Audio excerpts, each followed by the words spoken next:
Aló, aló, aló, aló. Hola, buenas, buenas. Aló.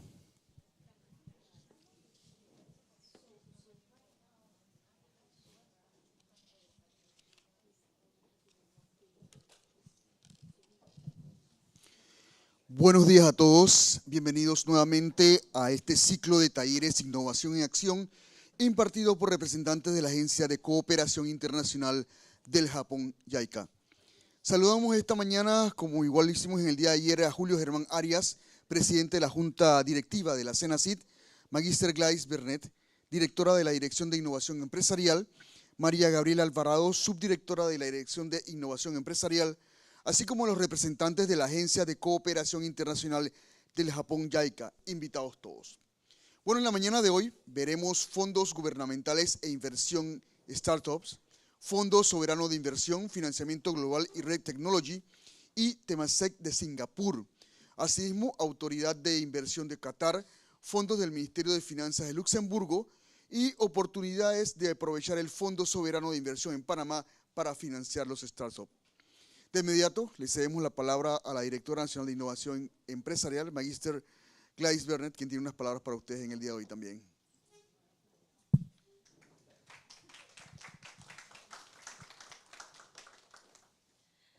Bueno, ay, qué emoción que en la sala nuevamente estamos llenos. Estamos llenos y estamos llenos de energía y con todo lo que aprendimos ayer.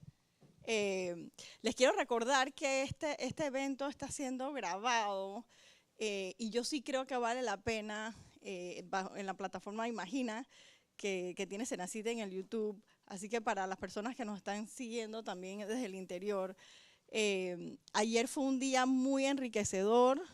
Tuvimos la oportunidad de escuchar de estos consultores fabulosos.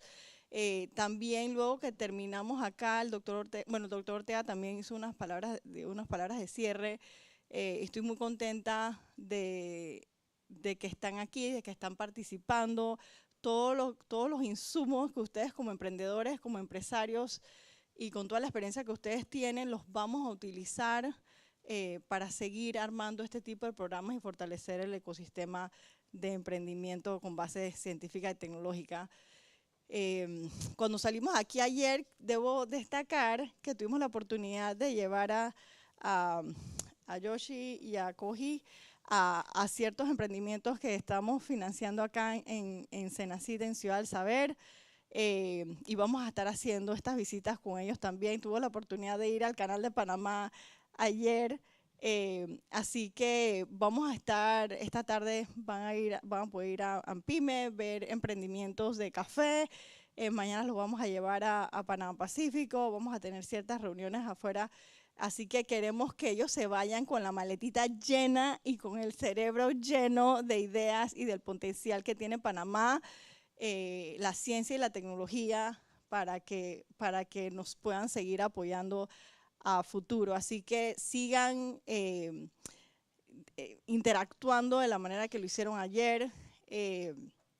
Así que nada, no tengo más que decir. Hoy va a ser un día sumamente interesante, así que gracias por estar aquí.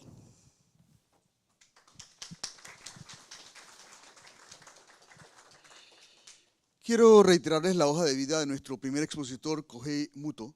Es un profesional de inversión enfocado en mercados emergentes con un sólido historial en la banca de inversión y la industria de capital privado en Asia, Estados Unidos, Europa, Medio Oriente y África. Actualmente trabaja con pymes startups de vanguardia con un fuerte impacto social en África. Recibamos nuevamente a Kohei Muto. Por favor.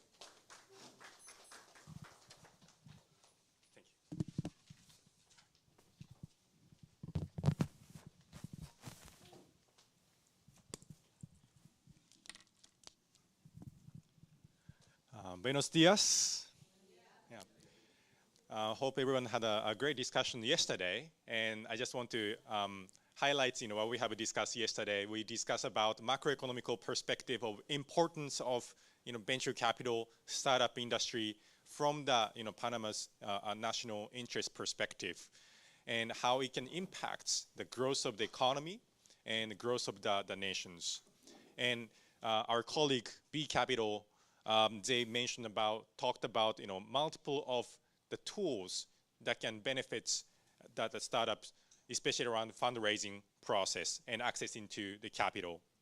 And today's, we would like to focus on more of how the governments can unlock private capital to inflow into the venture capital ecosystem by using some of the example from other countries, from Asia and Africa and Europe. And I would like to make the session as interactive as possible. So if anyone has any questions or any points that you want to make, highlights, comments, please stop me. We have 1 hour. And then we're going to have coffee sessions afterwards. And then we're going to get into more of group discussions. And during the group discussions, we want to break into the few groups and then talk about, from different perspectives, what are the bottlenecks, what are the challenges, what are the things you wish to see to change the ecosystem so that they will create more of the cohesive, collaborative growth opportunity for innovative sectors. So hopefully this session 3 will be the foundations of the discussions of the session 4. So in this session 3, we would like to touch upon mainly 3 things: the context of public interventions, and global policy approach, and then some of the case study of branded financing, de-risking, and then using the sovereign wealth funds. So the first one, let's begin. So the context of public interventions, there are a few ways of approaching and getting interventions. There are 3 main components that we need to be aware of. One is the market failure, crowd in, and inclusivities. And then when you talk about the theoretical approach in public interventions, we need to understand that the market is not perfect, and there is a huge information asymmetries, high risk, high uncertainty, and there are so many external factors priced in and affects the environments. And that a lot of startups, so-called startup, are a lack of track record, and so for this reason, difficulty to having the secure funding and also the deals. And emerging market itself having a very huge gap in ecosystem, therefore, a lack of global capital, angel network, or self-sustained innovation ecosystem might be still early stage to mature. And the government support might be still also not comprehensive enough, therefore tend to have social vulnerability. For these reasons, in helping unlock of social valuable innovators, it will be very essential for these reasons. And the crowd in, this is a so-called impact finance, and then also the sustainable finance and in term. And what it means is that how the public institution can unlock private capital. So-called first loss capital is a typical approach to unlock private capital to come into the specific markets that the government want to design. I would like to touch upon a little further in these sessions, and then inclusivities and to approach and then support underserved entrepreneurs and creating a job, and then diversifications that the government want to design to reinforce the ecosystem. So those are 3 core components when you talk about branded finance. Just stepping back a little bit, what's the startup investment means, and what's the implication here? When you talk about government bonds, corporate bonds, or listed equity, so-called, let's say, U.S. stock market, European stock markets, Tokyo Stock Exchange, and those listed company you invest, you invest in the Coca-Cola or Volkswagen and so on. Those are called lower risk, middle risk, middle return type of the categories. On the other hand, when you go to the right top side, venture capital, private equity, junk bond, sometimes cryptocurrencies, so-called high return, high risk categories. And the venture capital is considered high risk, high return, but at the same time, it has so much potential to add value in the society compared to many other categories here. So we need to understand that it is a high risk, high return. However, there is so much potential implications for governments, public institutions to intervene and support the particular asset classes.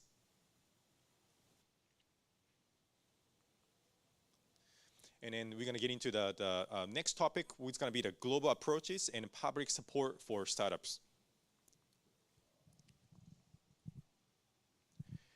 When you talk about the public support in startups, there are three major components. One is creating a legal framework, and financial support, and providing non-financial support. So let's get into each one by one from the legal elements. One is the Startup Acts. Startup Acts, for instance, when you talk in regulatory framework, and then also opening up the society for the taxation, and then also changing the rules. This is called regulatory changes. And then the Startup Act basically designed in a way that the venture capital and global investors can easily access to the local startup, but also the local startup entrepreneurs can easily incorporate your own companies, or having a secure government support, or sometimes that even providing the salary guarantees. I would like to just take one example from Tunisia. Tunisia passed Startup Acts around 3 years ago. One of the key elements that Tunisian governments in the northern part of Africa has done is that in order to promote very traditional corporate oriented mindsets, entrepreneurs to get into the entrepreneurship and startup area, one of the key hurdles was to secure their own salaries. They don't want to lose the job, and they don't want to put their family and then also the kids into the dangerous situations. For this reason, there are a lot of people could not pursue entrepreneurship. So what the Tunisian government did was to secure for the first year and a half 80% of the original salary from the previous employer. The government will support funds. So for these reasons, for the first 1 year, the startup entrepreneur didn't have to make any money, but even still, though, they can pursue for taking such a risk. And so national innovation agencies, and also provide a lot of support, to bring in the ecosystem, and then also the running the acceleration program, and then also the events to attract more of the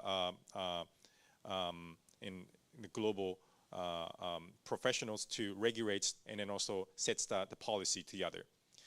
And then financial support, mainly in financial support and taxation incentives are comprised of the financial support elements.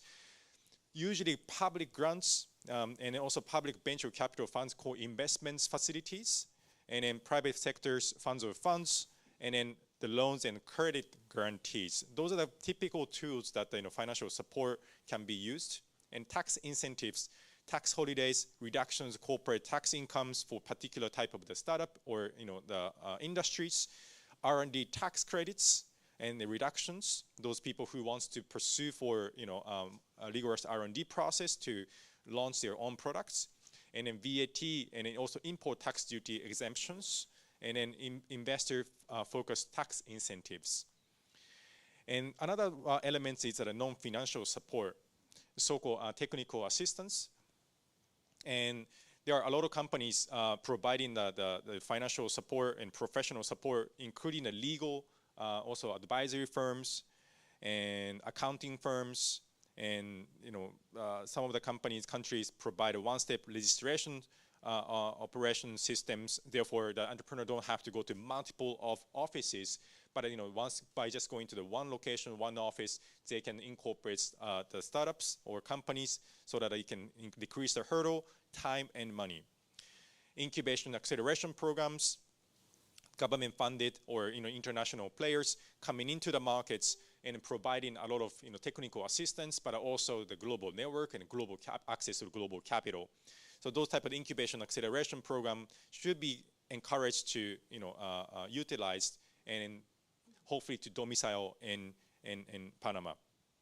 Ecosystem platform players, and then also the other player regulatory sandbox, as I have mentioned yesterday, and then procurement treatments particularly for startup, incentivizing the governments to hire startup solutions, purchase startup solutions over the traditional players in order to create that industry even further. So those are the kind of the tools and elements that public support can be done to support innovation in the startup area. I would like to dig in a little further on startup acts, and I like to use that example from Africa side. There are around 8 countries in Africa so far implemented startup acts, such as Tunisia, Senegal, Nigeria, and several others has been discussing on a phase.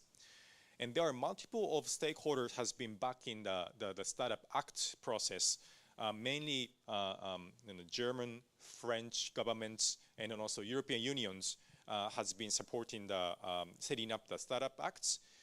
And what kind of opportunity that creating is that regulatory clarities and access to funding, cross-border expansions, and also boosting, supporting the innovation phases. And what are some of the challenges that the startup acts process that has been seeing is that implementation gaps. Some of the legal framework, existing legal framework, might not be well suitable at this point to implement the startup-friendly environment. So it takes a lot of time to design this, and sometimes the bureaucratic delays. Public institutions, public officer might not be well understood about technical elements, and then also the venture capital startup terminologies. For these reasons, there is a lack of understanding why the startup has to be supported versus other traditional and also SME sectors. So understanding, having a common understanding across the public institutions going to be also very important elements to speed up the process. And also talent retentions, we find it's very important elements, and a lot of countries and then also organizations struggle to pursue, especially that's the high caliber individuals who understand these markets are highly needed. For these reasons, they tend to be higher from the global consulting firm or global institutions. Therefore, retentions will be very, very important throughout the Startup Act implementation process. And I could not find the particular case studies, unfortunately, in Latin America and in South Africa, Latin American context, but I'm pretty sure there are a few cases that we can dig in the second half of the research process.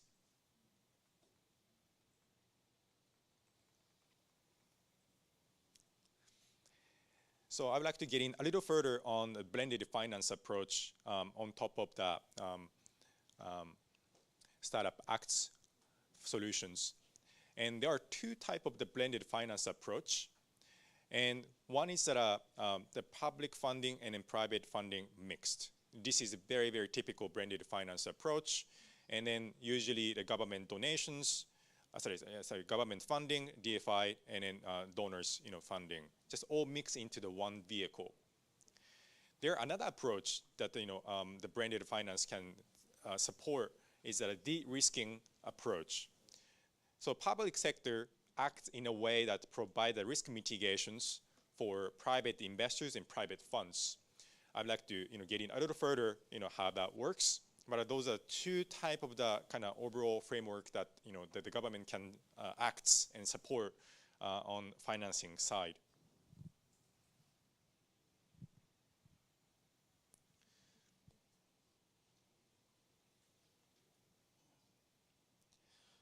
So the branded finance on the first category, and the definitions will be that the strategic use of public or concessional capital to mobilize private investments.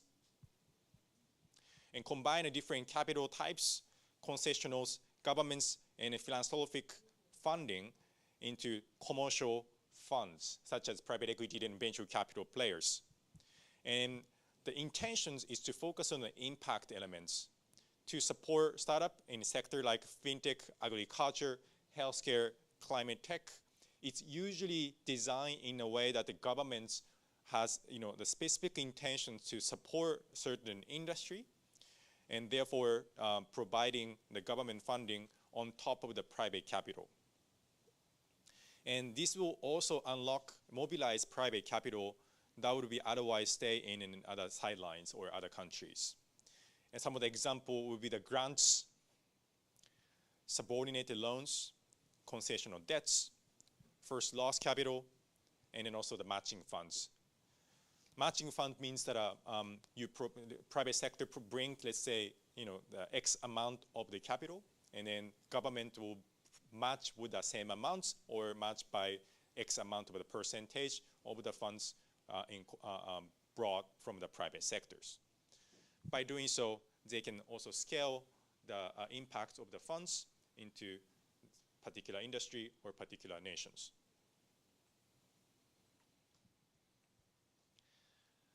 Another element, which is slightly related to the first one, but the intention is a little bit different. So de-risking and the risk mitigation approach is also very important elements of public institutions to support private funds. The definition of de-risking is a strategic use to reduce the perceived or actual risk of investing in startup. And some of the instruments is that guarantee facilities, guaranteed portion of private investor losses, technical assistance, anchor investments, risk sharing the facilities. I would like to get in a little further. So usually, when you come to the risk mitigation mechanism, very typical approach is that first loss facilities, dividing the funds into senior tranche and junior tranche. The senior tranche is usually invested by private capital for seeking the maximum return out of the investment activities. But as you can probably imagine, that a lot of private sectors are very risk-averse players. They don't want to make loss out of this. Therefore, they tend to invest into more safer markets, such as let's say U.S. Or European markets, which has high potential of higher return or an access into unicorns. And a lot of private sector players hesitate to come to emerging markets or newly established industry for the risk that they might be taking a loss. They don't want it.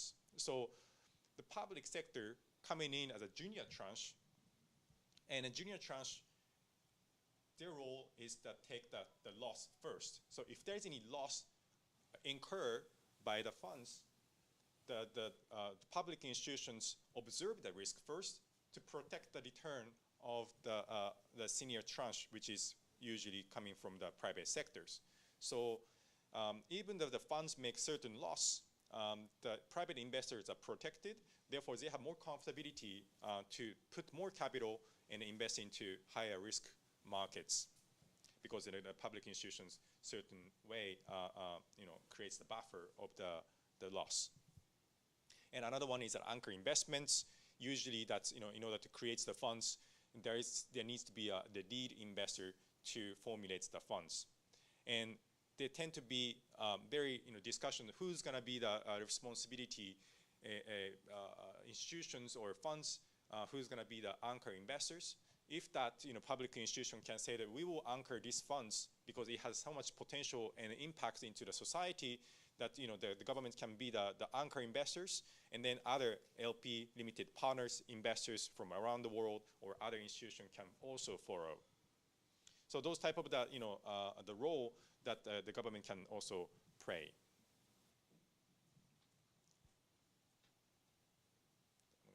Next page.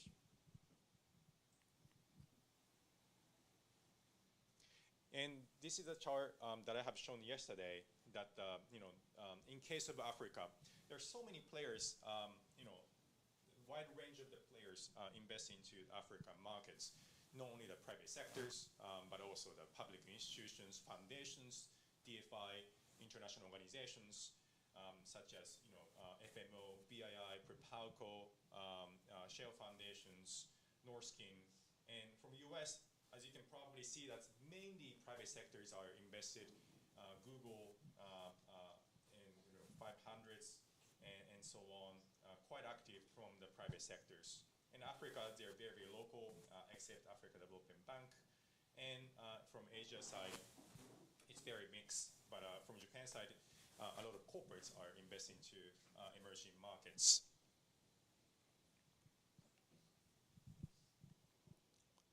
And the venture capital,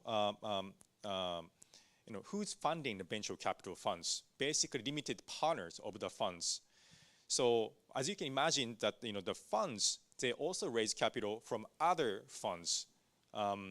So who's backing those venture capital funds? That's what it shows here. In case of US, Japan, and Europe, the character is very, very different. And of course, this is determined by the market incentives and the private sector-driven incentivizations. But to some extent, I think public institutions can design in a way that what kind of investor you want to bring in order to add value in the ecosystem. For instance, in case of US, a lot of pension funds and other funds, and also the other PE funds of funds has been backing the venture capital fund managers. In case of Japan, more of corporates are backing those venture capital funds. So what's the implication here is that many of the Japanese venture capital fund managers making decisions in a way that's benefiting for the local corporate industries players. So creating a lot of R&D support, POC process, and finding out new innovations for local corporates. And in case of Europe, very, very significantly, the government-related institutions has been backing significantly and around 30%. And in case of Africa, we don't have those type of the stats, unfortunately. However, around 45 to 50% of the funding coming from public institutions in case of Africa. I'm not sure about Latin America cases. I would like to hear more of the people's, everyone's opinions. But the role of the public institutions is quite significant, and it has a lot of area of responsibilities they can play in order to unlock a lot of private capital.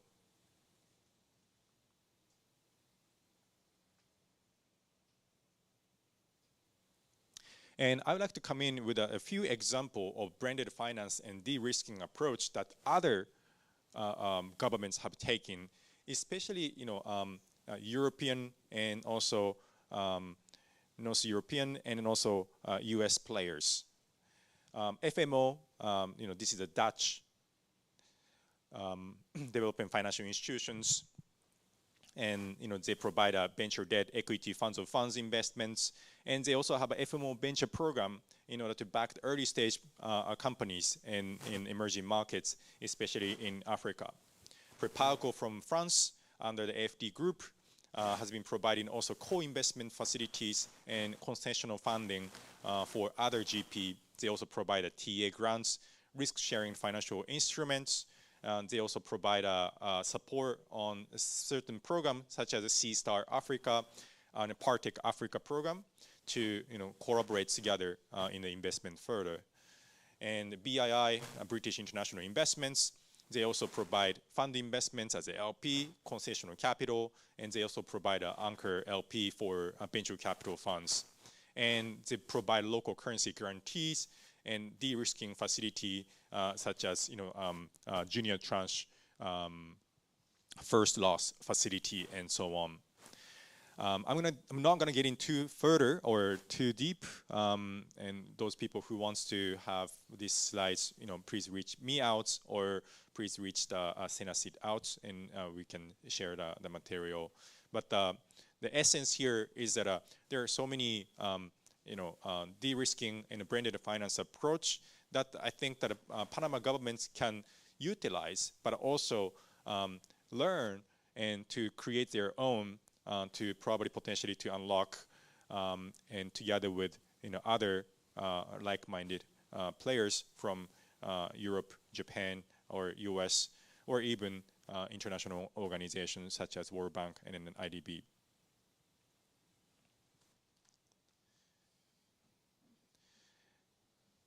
And another example from the international organizations, IFCs, they also provide those type of the similar program to TLCOM or digital economy work and Novasters and those venture capital fund private equity players. And Africa Development Bank, they also provide a blended finance approach, co-creating together with the European Union's called Boost Africa program to backing emerging managers, basically that the first fund managers, second fund managers, particularly to bring them the initial capital so that they can invest further in new strategies and in new ecosystem. And European Investment Bank has, I think, recently approved nearly putting 300 million euro to backing first fund managers to invest into emerging markets. And the Shell foundations, close to IKEA foundations, they also invest across the globe, provide them first loss capital, matching grants, technical assistance. So those type of the foundation NGOs also playing a significant role in the ecosystem. And so combination of those or collaboration with both, it will create the very unique strategy and vehicle to unlock investments in Panama markets potentially. Okay, I think we so far touch upon a lot of elements. Before we get into the case study of branded finance and de-risking, I would like to stop here to get any questions or any comments. I think there are a lot of information already, so I'd like to stop here just to take a pause.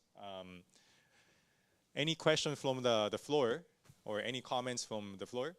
Please go ahead.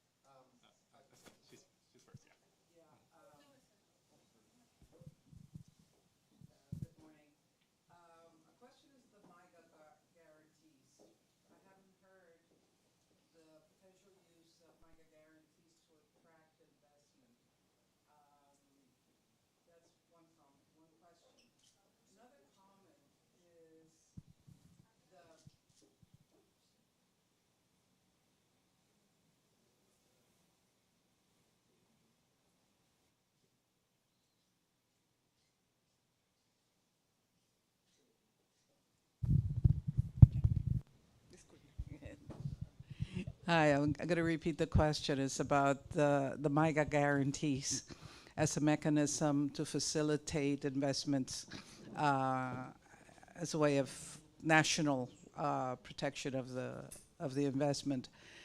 The other question is, it's not a question, it's a reflection on what actually prompts countries to want to, governments to want to invest. For instance, there are governmental funds like, for instance, JICA or USAID. Well, USAID doesn't exist anymore. So, but then there is the geographic focus. For instance, if you compare the African Development Bank and the Inter-American Development Bank in terms of JICA contribution, the African Development Bank has about a little bit over $16 billion for 25-26, while Inter-American Development Bank is $1.6 billion. So it's or even less, I think it's 1 billion. So the question related to that, again, almost as a reflection, is what can be done for advocacy so that these large investors that will fund governmental type loans, or loans, because Panama doesn't receive any donations, what needs to be done for these institutions to actually want to increase their investment for startups? Yeah, thank you. Please, feel free, anyone, to chime in, and also the answer to the comments if there is any other view. And for the MIGA, the part of the World Bank Group, and what they do is that they provide the guarantee for import and export, especially in emerging markets. I think that the MIGA's facility has been used more of the traditional sectors such as import and export trading, and also the project financing and so on. Yes, I agree with you that we haven't seen much in venture capital startup area.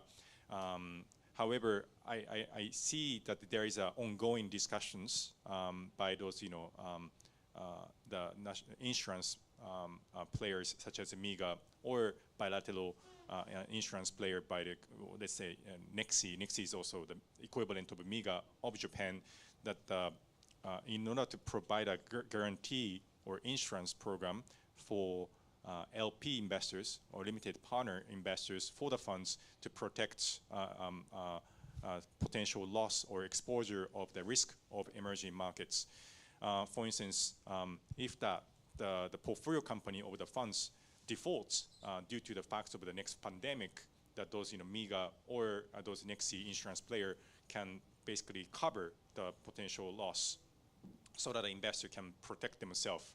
However, based on my knowledge, I have never seen actually the implementation. There might be, just it's not a public information, but I have never seen that. But there is ongoing discussions that there should be done, and there is a certain group who has been working on the feasibility study, how it can be done, collaboration with the venture capital funds to unlock those type of MIGA type of the insurance tools to implement.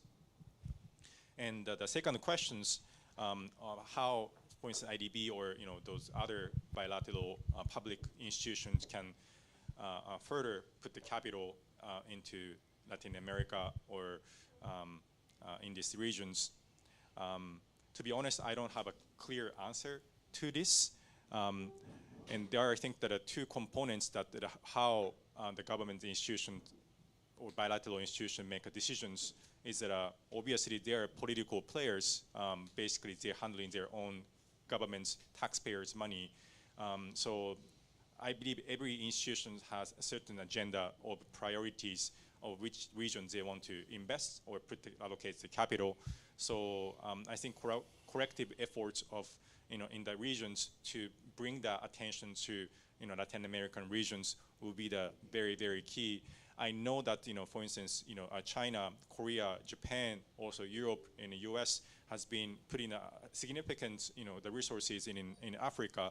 Is that Africa is comprised of 54 countries, and from the national interests, from let's say getting the votes of the United Nations Council, those 54 countries counts significantly. And also there is a lot of business opportunity as well.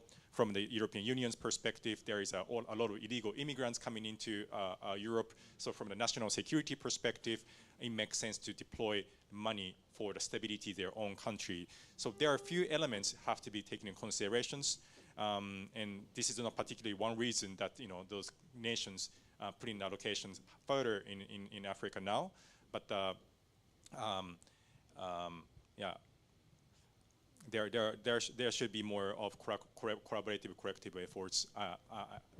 Has to be probably increase the opportunity to attract attentions in Latin American regions. But probably other people from this and expertise in this room might have different opinion. Happy to also hear other people's ideas and thoughts on this. Yeah, certainly. My question is, we've been studying this for quite a few years now, from many different hats, but now from the perspective of actual venture capital investment. But I wanted to ask you specifically on the Chilean case on Corfo, the Corfo Agency for Economic Development, and the two programs that they have. One is the program related to Startup Chile and the attracting of startups to Chile, and then also the second program is the program for venture capital support, which is similar to what you described, but from the statistics that I see, Chile created 72 funds between between 1998 and 2024, which is quite impressive. Number of funds appearing in Chile. So that's a case that I like a lot. I met these guys at the Venture Capital Conference in Miami, and they told me that the public funds invested into Corfo gave them a 5x return over a 5-year period, which was impressive.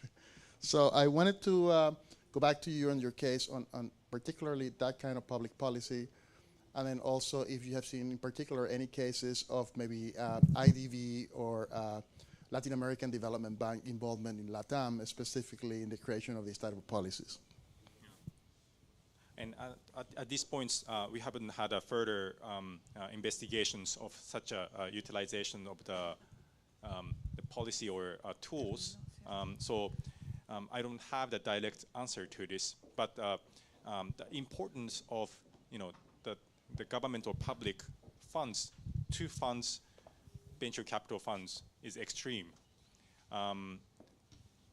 Let's say hypothetically there is a Panama government-owned or funds. Let's say the funds of funds, and if that funds invest into, let's say, 10 companies in the Panama markets, it can only make impact of 10 startups.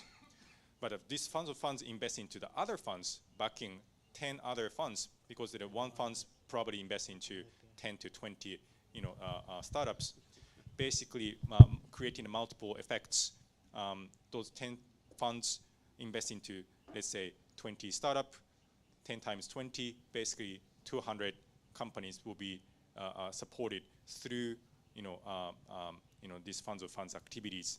And this type of the multiply effects is significant, and then backing the entire ecosystem. And I think, I'm not sure about the Chile, how they do it exactly, but basically supporting the local fund managers, both established and then also emerging managers, and then be anchor investors. Therefore, other LP investors from outside of the markets, from IBD, IFCs, or US or other European players can also co-invest into the funds. So therefore, the fund size become larger. Therefore, they have more capacity to invest into the markets. So it has a lot of leverage effects by governments putting the initial funding to the fund manager. And most important things here is that a lot of public institutions, such as, because they are very risk-averse player, they tend to invest into very established fund managers. But those established fund managers, they tend to have larger capital to play with. They tend to be very conservative, and they tend to come in at the later stage, because the early stage there's so many and ticket sizes is so small, and they don't want to manage so many small companies. So they tend to invest into later stage, so the money doesn't go into the early stage. And those players, investors who put into the money into the early stage is that new fund managers who understand the markets very well, but they have cutting edge, the strategies, see that upcoming new technology will be coming from this particular theory or theme or sectors. So those new fund managers tend to have a lack of access to the funds. So if the government can provide initial funding to the emerging managers, GP fund managers, they can unlock a lot of the unique opportunity to invest into unserved markets or industries or particular innovations. So those type of the public interventions and support will be basically essential to increase the number of the fund managers in the markets who can deploy capital into the markets.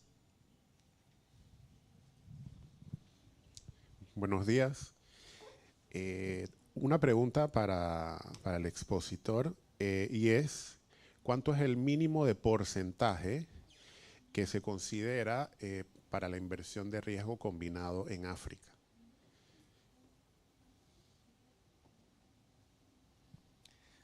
Can you repeat minimum what? Minimum percentage of the risk combined risk in Africa. sorry, can you repeat it again? El, What is the minimum risk percentage for the ¿Cuál es el mínimo en el porcentaje para poder invertir en una startup en cuanto al capital de riesgo combinado? He's saying what's the minimum percentage that you need to invest in Africa to get it? no, so you can invest in Africa Mhm. As the private. evaluating the combined risk. To open a startup in Africa, what is the minimum that you can invest in combined risk? Evaluating the combined risk. So my understanding of the question is that how much private sector should invest in order to work with a branded finance approach? How much is the average of the ticket to invest in Africa? Ah, okay, I understood. Okay, average ticket size of investments in Africa. If that is the questions, it's very depending on the sectors and also the countries and also the stage. And for the early stage, what I seen in certain investment funds is that it's starting from $100,000 to $300,000 for early stage. And for the mid to later stage, they tend to be increased around the $300,000 to $1 million. And then for the more later stage, they tend to invest more like $3 million to $10 million range. And of course, there are many other funds can invest, let's say, 50 millions, 100 millions in particular funding rounds. But this is very, very extreme case. It doesn't happen so many times a year, but usually that, that's the range that I have mentioned, is that a kind of average investment size that I have seen from many typical private VC funds. Gracias. Y otra pregunta, más que nada para el gobierno nacional, es saber qué se está haciendo para adaptar este tipo de inversiones combinadas en nuestro país, porque es algo que creo que no se está dando y es algo que es muy importante para poder ya no tener que sobrecargar al gobierno principalmente, sino que incluir también o tener una política de inclusión con las empresas. Me gustaría saber si el gobierno ha contemplado o está contemplando esto y qué se está haciendo.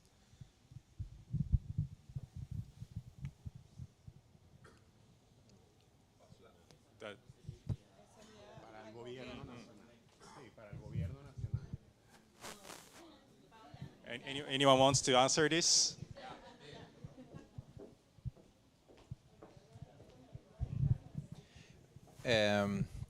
Okay, there are different efforts.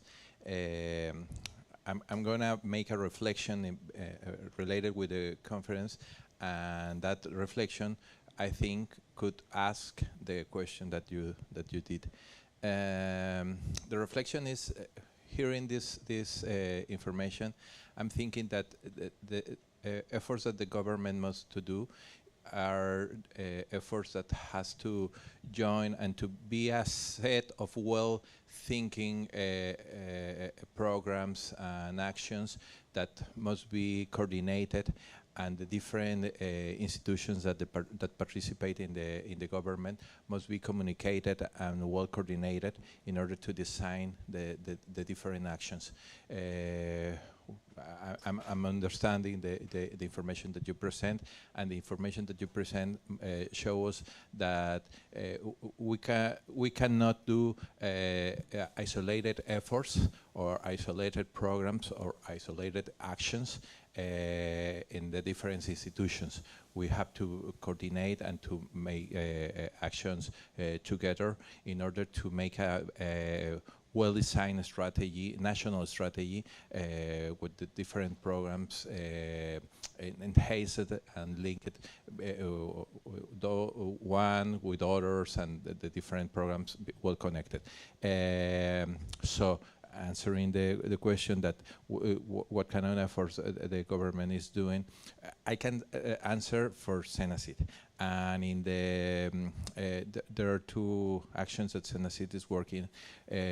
We have right now we are starting a IDB loan in which we have program actions related with incubators and OTTs, and those actions are well thinking to connect or to promote the creation of enterprises that can go to the venture capital funds to ask that actions. I had comment that information with persons as Roberto Melo. We have discussed these actions. And in the national strategy for semiconductors for Panama, we have included a program or different actions in order to promote the creation or to promote the strength of semiconductor venture capital inversions in the semiconductor sector. So we are trying to develop some actions, but in the reflection, the first reflection that I did, I'm thinking that we have to coordinate that actions with institutions as AMPIME, of course, as universities, and I don't know how to say, the authority of banks, you know, I don't remember the name of here in Panama, but the authority that regulates the bank, the superintendents of banks at Panama. No? So we have to discuss that kind of information with that. So I suppose, or I try to ask your question. No, thank you. Oh, thank you for the points. Well, we will have a more Q&A session. Would you like to take that? Okay. Okay. Sure. Yeah.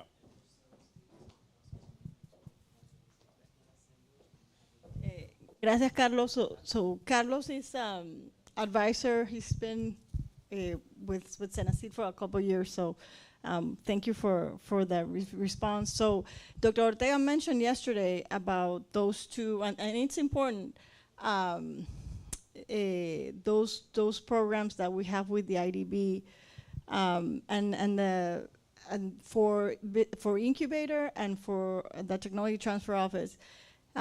Because it's not only the financial support, but we also it's also the technical support that we have with that structure, and seeing what our peers, what you mentioned, Roberto, about Corfo, also the ANI in Uruguay, like looking at those institutions that have similar markets than the ones we have here in Panama.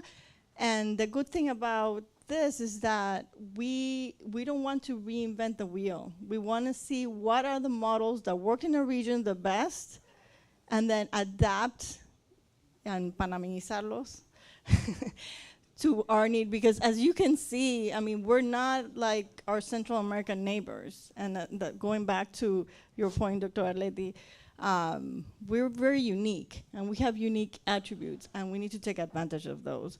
So here we are learning, and I was just in communication with Dr. Ortega, because I think for the next set of conversations, we do need to include, right, the Ministry of Finance. So we already have the Superintendencia de Bancos here. We need to start having this high-level discussions with our Ministry of Finance. Yes, please. I'm sorry. Good morning. The principal idea is co-create the K methodology, adapting to the real situation of Panama, because the context, the idea of Panama is necessary create this methodology. And this meeting is for this, because we need together and create this possibility. Yes? And thank you for this. Okay, my name is Remberto Guisado y en Spanish yo soy el oficial de cooperación técnica de JICA, de la Oficina de Japón para Panamá, y la intención justamente de este espacio es poder entender las necesidades que tenemos y pensarlos juntos. No podemos traer modelos que sean foráneos, traemos experiencias de afuera y, como bien decía la doctora Gladys, las convertimos y las gestionamos en lo que Panamá necesita. Pero yo no puedo pensar sin que el empresario esté aquí. No puedo hacerlo sin que la academia esté aquí, no puedo hacerlo sin que el experto esté aquí, no puedo hacerlo sin que la banca esté aquí y nosotros como Cooperación Internacional, porque si no tendríamos modelos fallidos. Y eso no es lo que queremos. Gracias. Oh, sorry.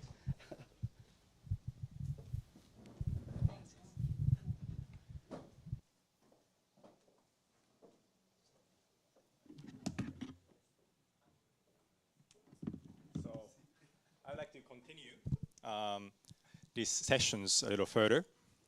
So thank you, Roberto, for introductions about also the JICA. And so we're going to get into the JICA's a little bit of the menu and then also supporting strategies. And this is just a typical JICA's approach. So this is not particularly implemented in everywhere in the world yet, but I just want to highlight a little bit of what they have done or what they are doing right now in terms of supporting the startup ecosystem.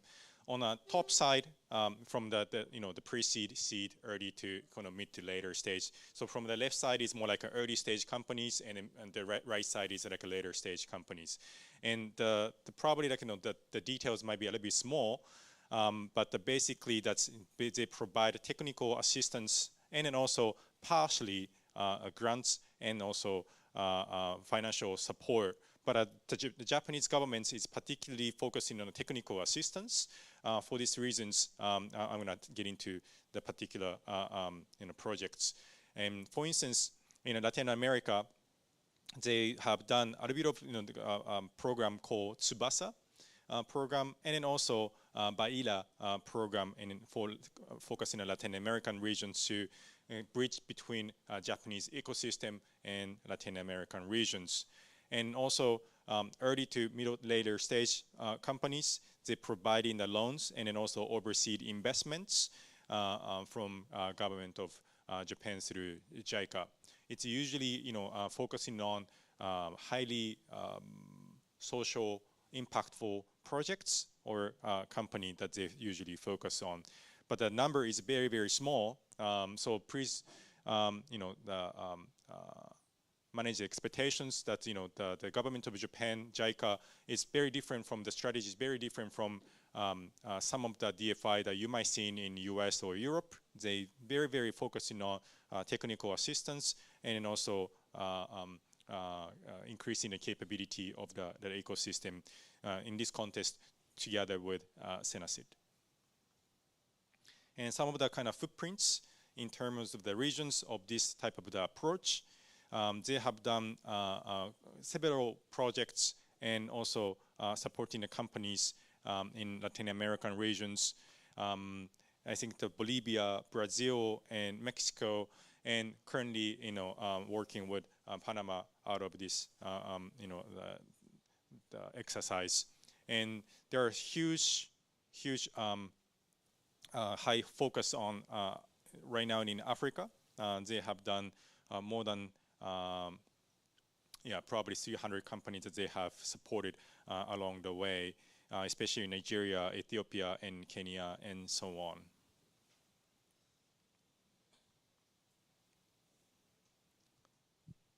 And I would like to highlight on the Ninja Acceleration Program that Double Feather Partner, we have the led for the last 4 years, especially in African regions, and also potential expansions in Latin American regions, as well as a Ninja program. And the Ninja program is like abbreviation of Next Innovation with Japan. This is an acceleration program, and basically providing early stage company to access and be ready for global accessing the global capital markets and also corporate collaborations. So we tend to come in more like early, but not too early, around pre-Series A to kind of Series A type of the range. Right before they want to access the global capital markets, we provide technical assistance, support, acceleration program, and during that period of time, we help them to take the roadshow to the U.S. or other countries or in Japan, and also provide access to direct investors and then also the corporate players. And we have conducted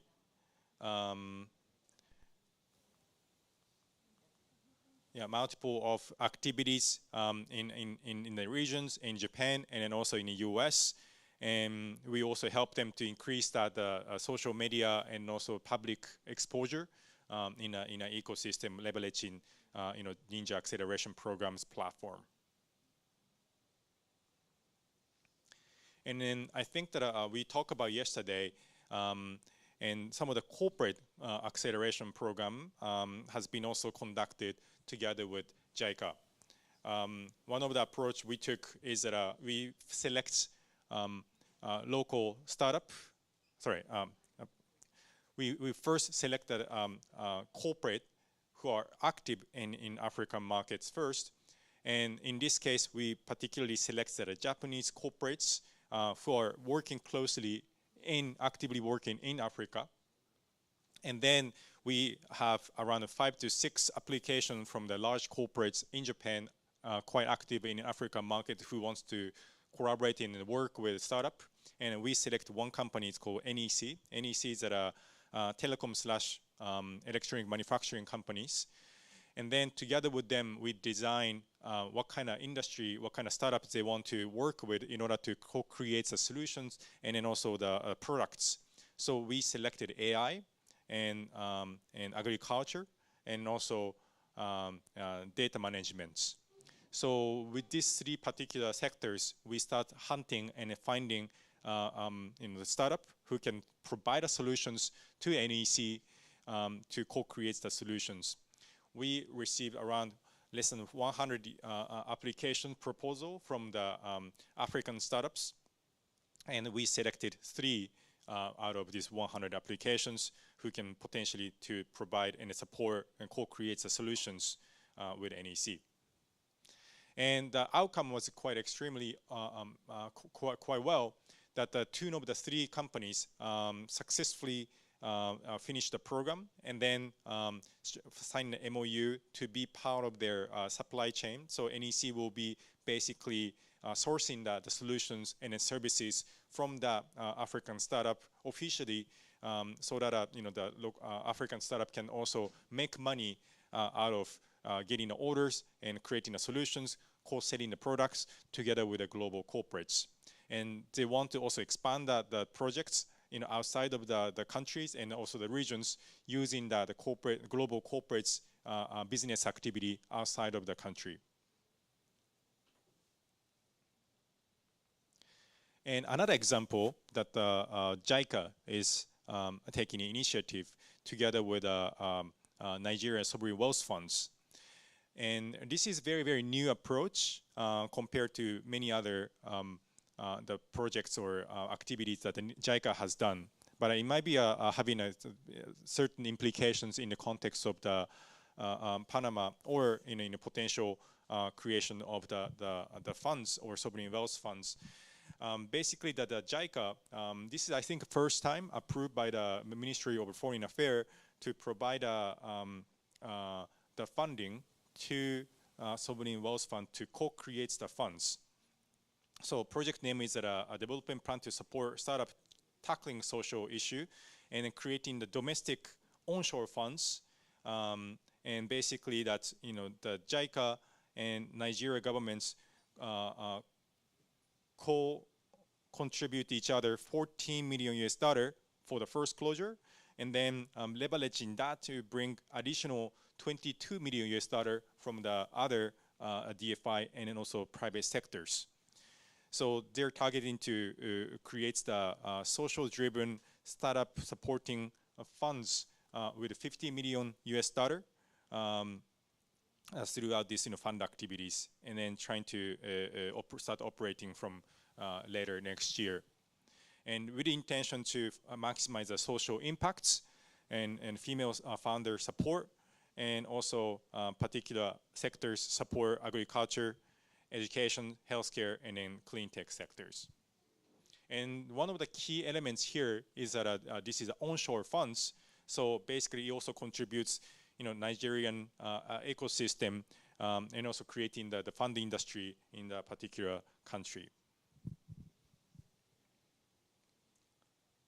And some of the approach that the JICA has took in order to create the Nigeria Startup Acts and also creation of the funds is follows like this.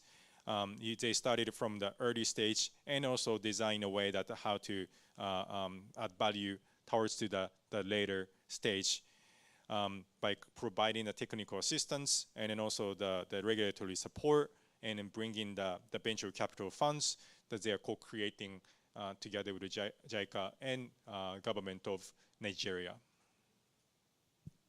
They provide the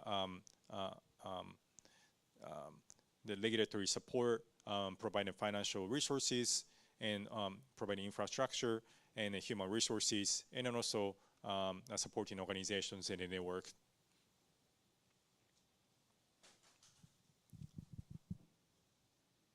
Okay, so this is the last sections. We're going to be talking about the case study of the sovereign wealth funds from basically other countries such as Singapore, Qatar, or Luxembourg that we have touched upon yesterday.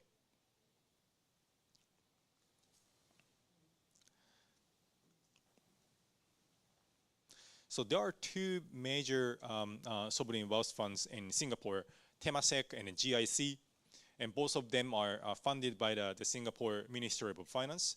The asset size is quite extreme. Those are like one of the largest sovereign wealth funds.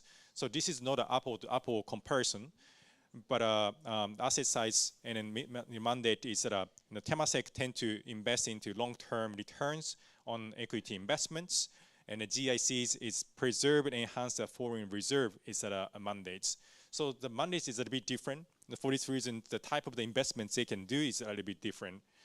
Both of them, they can only invest into later stage investments or startups. So they cannot come early stage, high risk, high return type of the investments. But once the company become mature, let's say before the IPO or before the exits, those Temasek and GIC tend to come in. But they also provide funds of funds. They also invest into other venture capital funds. Through this, they can support early stage companies, and then therefore backed by the local funds to pursue for certain type of the social impacts.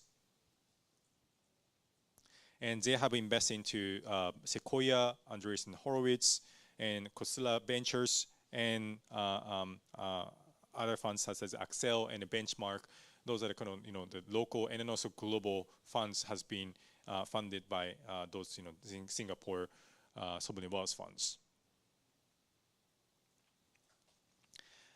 Another one coming from the Singapore, this is not particularly a funds, but Monetary Authority of Singapore created GFTN. GFTN is the abbreviation of Global Finance Technology Network. This is a kind of platform or a technical assistance program to bring the events, advisory, and forum.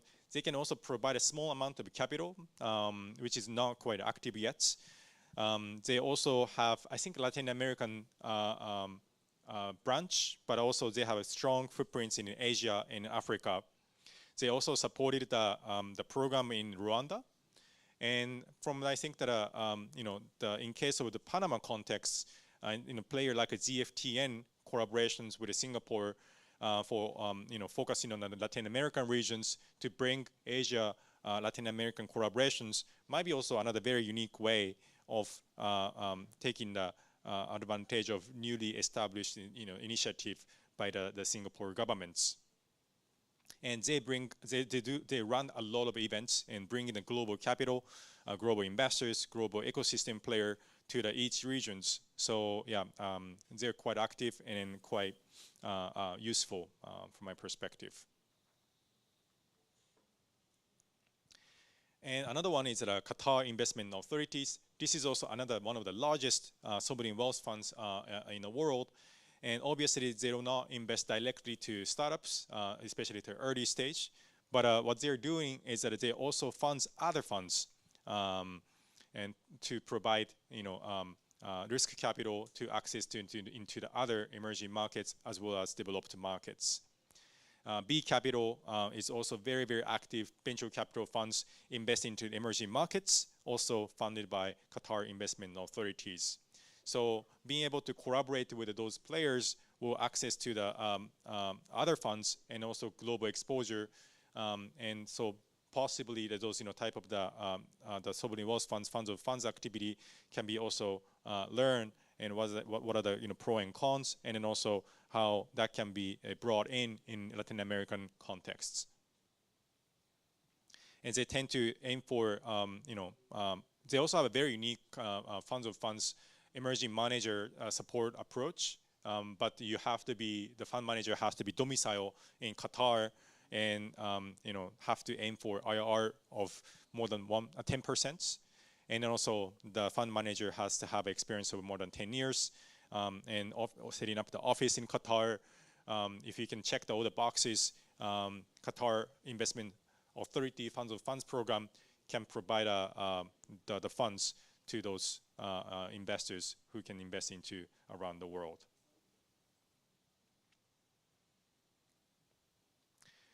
Yeah, other initiative by Qatar, I'm not going to get into details due to the time, but there are so many others. Qatar Development Bank, also the Innovation Hub incubators are also playing a significant role in Qatar in order to open up the startup ecosystem in the Middle East. And one of the last one is Luxembourg. Luxembourg is still also a very small country by the populations, but the GDP per capita is one of the highest, similar to Qatar. They also provide Luxembourg future funds and then also R&D facility supporting system by SNCI. Basically, they do innovation-related investments for R&D purpose. So there is a deep tech, hard tech type of the startup. They require a lot of R&D process that the Luxembourg governments provide a lot of funding, also grants to support those R&D process to reinforce their capabilities and then also the product market fits and then also be competitive in the markets. And Luxembourg governments also work very closely with the European Union's or European Investment Bank to co-create the funding facilities for social impact investors and then also other type of the emerging managers. I think those cases can be also learned to potentially to co-create for Latin American context with, let's say, IDB or IFC and so on. So that's it for this particular sessions on session 3. And I'd like to open up additional questions or additional discussion points. So next 10 minutes, let's open up for the Q&A sessions. So please go ahead.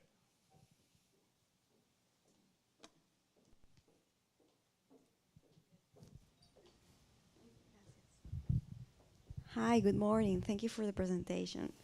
So my name is Laura. I'm from the Innovation Department, Chief Department of the Innovation Department from INADE. And this is a professional formation institution, public institution here in Panama. And we have an entrepreneurship program directed to micro and small entrepreneurs. So regarding what you presented about the Ninja program in JICA, I wanted to ask you if you have something that can fit into the type of micro and small entrepreneurship? Yeah? Yes. Thank Well, you. The answer is yes. Answer is yes, and this Ninja Acceleration Program, depending on the agreements with the country or focus on the country, they change the strategies. They can be more like a later stage, or they can be a very early stage micro entrepreneurs, or they can focus on, or they have focused on the social impact driven focus entrepreneur as well. So not necessary that those startups become 10x or 100x or doing an IPO in the US market or European markets. The Ninja Acceleration Program focused on very underserved or very social driven startup, might be having a little bit of funding gap that they can come in early and then support providing the technical assistance. So the answer is yes. Yes, yeah, part of the Ninja program, yes. I have two questions. The first one is related to the, for example, in San Acid, I know that they have been working on a program to match corporates with startups, especially software startups and companies, to develop software solutions to tackle challenges of these corporations. So it has been over a couple of years, I don't remember how many. It will be interesting, this is a question for San Acid, to know like the results or the impact of those kind of programs. And the question for you is, if you like, what is your experience or the study cases that you saw between this matching? Like, if they all have been successful, or if not, what do you think have been like the main reason of the main reason of failure of that kind of matching between corporation and startups? And the second question is related to the models that you bring about the fundings with government to provide risk of investment for startups. Like, these are very developed countries. Like, are there any other like examples, or have you seen in other countries not so developed that you consider more feasible to apply to Panama, or do you consider that because of our conditions as ecosystem, there is a lot of opportunity to, let's say Panaminizar or tropicalize those models to our country?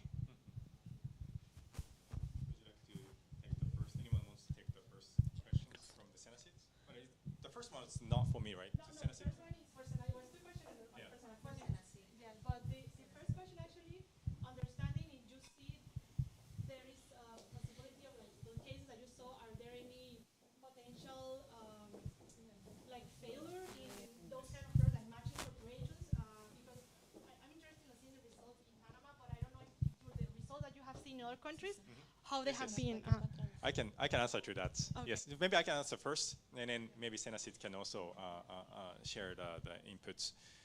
So from our experience for the corporate open innovation program or corporate collaboration program, the pro and cons, and then also what are the challenging and hurdle we have seen is that first, the pro side is that from the corporate perspective, in order to create new products or new innovations, it requires significant resources. They need to create a team, set up the teams. They need to set up the facilities. They need to put the resources and funding. Probably might take extra one or 2 years in order to deploy new products and solutions and going through the R&D process. By basically collaborating with a startup, they can solve those funding and then also time constraint issue.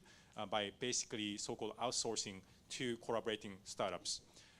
So basically, one of the approach we took on a corporate collaboration program in South Africa is that within a very, very short program, 3 months program, and very, very quick, but that those NEC could identify 2 startups to work with and then start integrating their the data and then also the platform into the NEC's the product solution. And this usually process takes place if they want to do everything by themselves at least 1.5 years. But by collaborating with a fully established team, very capable, they could do this in a 3 months period of time. So they basically bought the time and quickly deployed the product solutions by collaborating with the startup. So from the R&D perspective, it was much resource effective, and then without taking further risk by the company, they can quickly show the initial results. Of course, they need to keep adding the resources in order to create the actual, products. But at the early first stage, it was very, very fast, and then the corporates was significantly surprised. The challenges that they have faced is that this was due to the fact that the limitation of how the funding can be used by the government of Japan, also the JICA, and also agreements with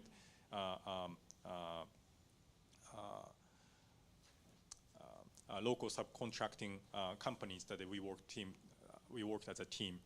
Basically, we didn't have enough funding for R&D or proof of concept process.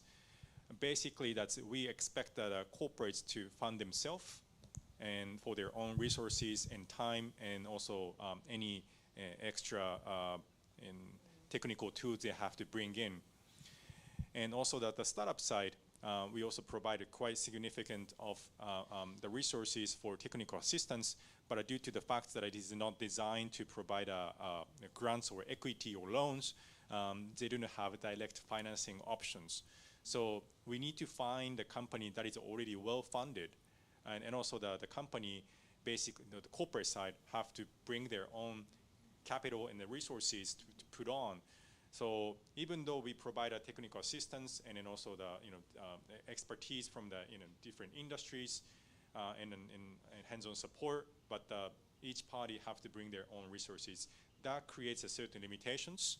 If we can bring financial solutions to both parties to incentivize to fasten the process and put the more resources, we can probably expect to see higher and more concrete results in a short period of time.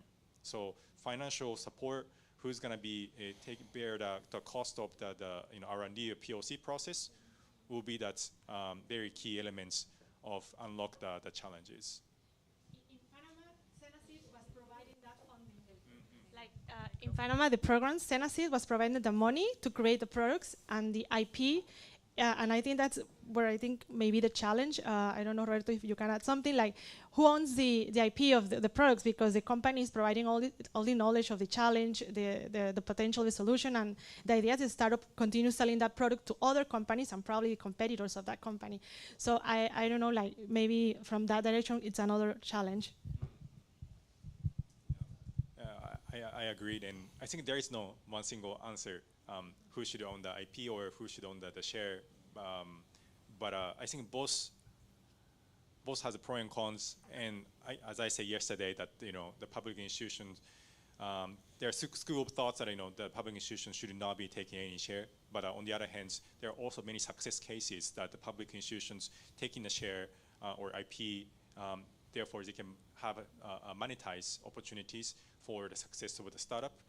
Therefore, those resources, capital gain, can come into the institutions. Therefore, institution can use the money to reinforce their team and then resources even further, so that they can actually add further value to the future ecosystem. So there are both pros and cons.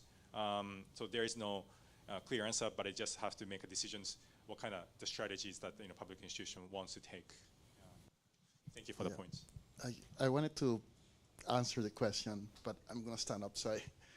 We a couple of data on what we have done.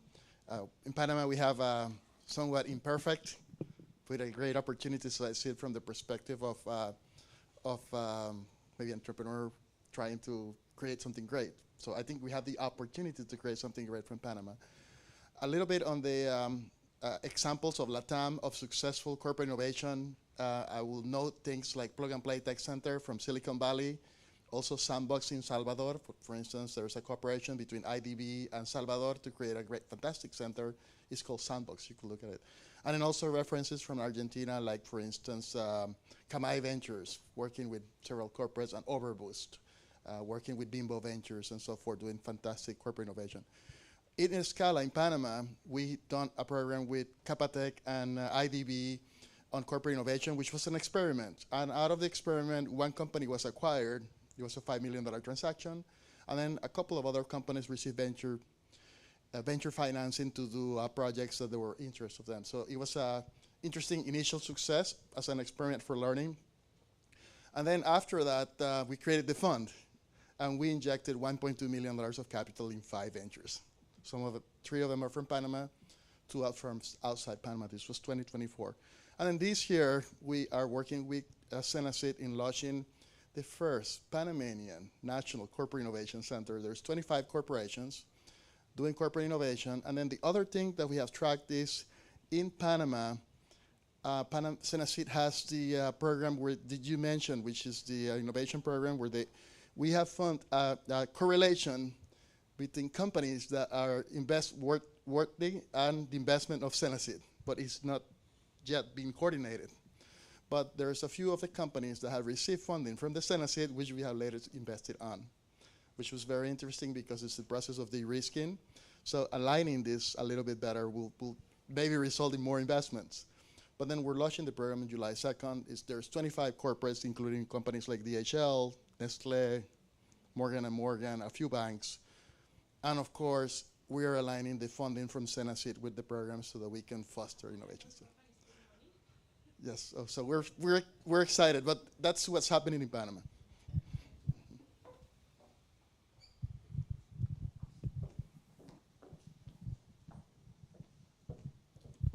Answering about the Senasit, I was saying the program that Roberto has mentioned, asking your question about the Senasit. I was thinking to mention the program that Roberto said, but also I have to say that in the program that Senasit has every year in the different calls, the call of the last year, we support or we bring support to 25 enterprises in the scheme of matching fund, because we support with money to their activities for innovation, and they have to bring for each dollar they have to bring to the project other dollars. So that scheme is similar to matching fund, and we support last year 25 enterprises, and for this year we are preparing the call for the same program. No. Well, thank you. I think that we will also have a discussion points and then also the opportunity to talk a little further. But due to the time, I'm happy to get into the coffee and networking sessions for let's say next 10-15 minutes, and then we're gonna have the group discussion sessions. I would like to provide instructions during the in the group discussion sessions, but just to give you overall highlights, we're gonna be discussing together with the team. We're gonna divide into the 4 groups. Basically, so everyone, it'd be great if you can come a little in front, and then we're gonna have 1, 2, 3, 4 tables, and then 4 groups, and divided into different theme. Basically, the role of governments, role of the BC impact investors, and then also the startup, and then the multi-stakeholders. So we're gonna divide into the 4 groups, and then each group will act on behalf of let's say startup entrepreneurs, or the governments or multi-stakeholders, and then discuss and then speak on behalf. The intention is that we don't want to group everyone coming from the similar background. Everyone to be kind of mixed together, so that everyone can have a different perspective and then different viewpoints and bring in different challenges on the table. So we will divide into the 4 groups after the networking session, but just be prepared. So thank you so much. Go ahead. Yes, please. If I may, just to steal some minutes, and I will switch to Spanish. So I'm from the Superintendency of Banks of Panama. So thank you for all the contributions you have been doing, also to JICA, and I switch to Spanish. Sí, soy de la Superintendencia de Bancos de Panamá. Soy tanto el gerente de innovación de la Superintendencia y también el coordinador del Hub de Innovación Financiera de Panamá.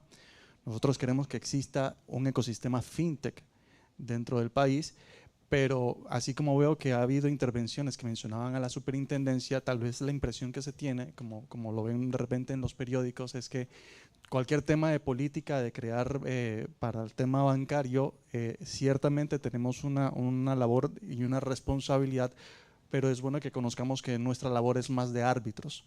Pero siendo árbitros, también podemos contribuir al ecosistema. Es decir, nosotros no somos los que generamos el dinero, tampoco creamos la política económica del país, y sin embargo descubrimos que podíamos, utilizando las mismas normas que tenemos, solamente con un cambio de mentalidad, pues escuchar estas experiencias que tienen los innovadores fintech. Y por eso creamos el Hub de Innovación Financiera, donde nos coordinamos con las otras superintendencias. Son la superintendencia también del mercado de valores, superintendencia de seguros, está el IPACOP, que es de cooperativas, empresas financieras, que pertenece al Ministerio de Comercio e Industrias, y lo hacemos de manera coordinada.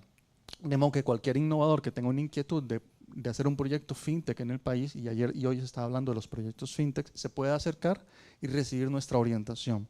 A veces ocurre que pareciera que nosotros somos los que le vamos a dar el dinero o que le vamos a poner el contacto. No, para eso nosotros tenemos alianzas con, por ejemplo, Ciudad del Saber.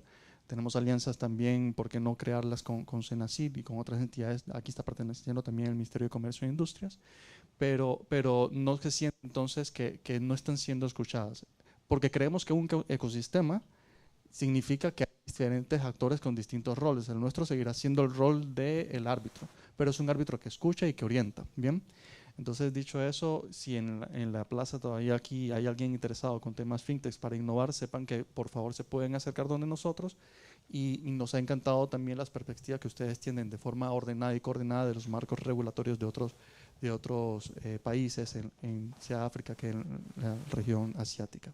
Muchas gracias, era eso. Gracias. All right, thank you so much for listening, and then hope to see you in the next sessions. Thank you.